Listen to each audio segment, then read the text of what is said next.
So I mentioned that we were talking about flavors today, and for our dessert we're going to do a tart, refreshing, great dessert for the hotter months that are about to be upon us. So we're gonna make Granita.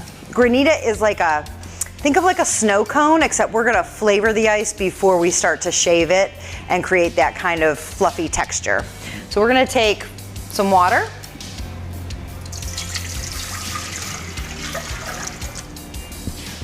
lemon zest, because zest gives you that really nice flavor of the lemon, more so than just juice would.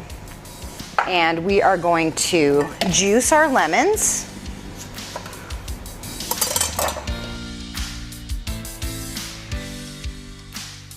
And then we'll add some sugar. We're gonna bring this to a simmer. We want to have that sugar dissolve. We don't necessarily want to boil it. And once that comes together, it's just a matter of putting it in a bowl to freeze. And as I do these last two lemons, you notice that the peel's not on them. That's because I zested the peel off, but I didn't want to waste the lemon. So you might as well use the whole thing and keep these for juicing. Go. One more.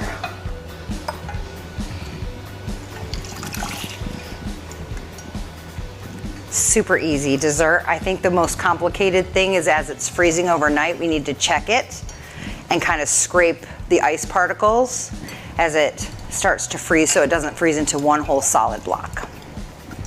Okay, I'm gonna add our sugar. Turn our heat on. Give it a stir, and we'll just let this cook until that sugar dissolves. We'll get it in the freezer.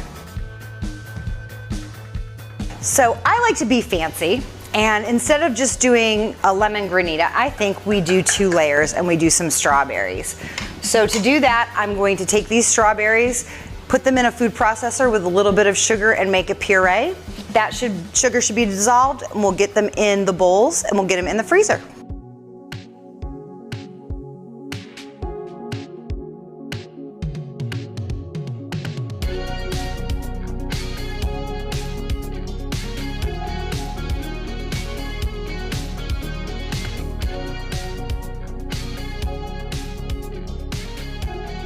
Our sugar has dissolved in our lemon water, and I've got my strawberry puree.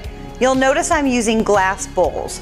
Glass conducts cold and heat, so you'll get this to freeze a little bit better if you use glass versus plastic. Plastic is insulating, and it would take you much longer to get this to freeze up. So we'll pour this in that container. We'll pour this in this. We'll cover it.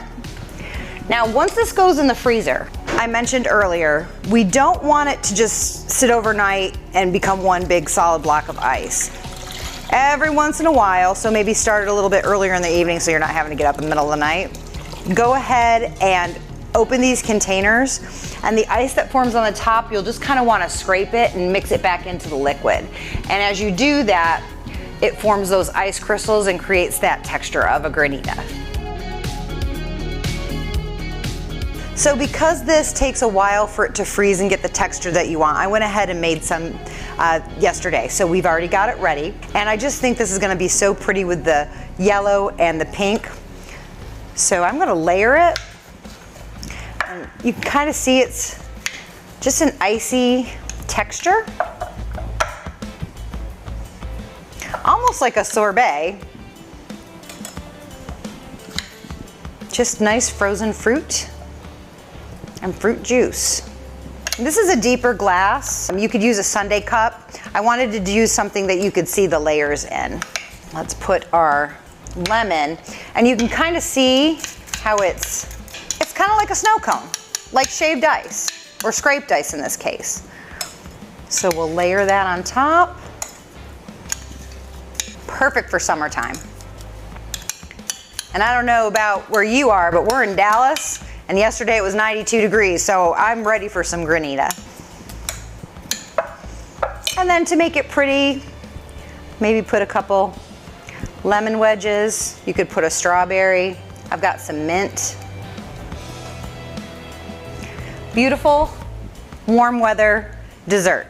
Granita. So we did some flavorful recipes today. We started with a very earthy, savory dish with the pacchetti and the mushrooms and the artichokes. We moved on to a beautiful, light, summer tart dessert called Granita. And I don't know about you, but I'm thinking a wine pour over might be good in this too. Maybe that's a new recipe I come up with. But if you do want the recipes we made today, please go to jenniferbasil.com and you'll find links to my social media on my webpage as well.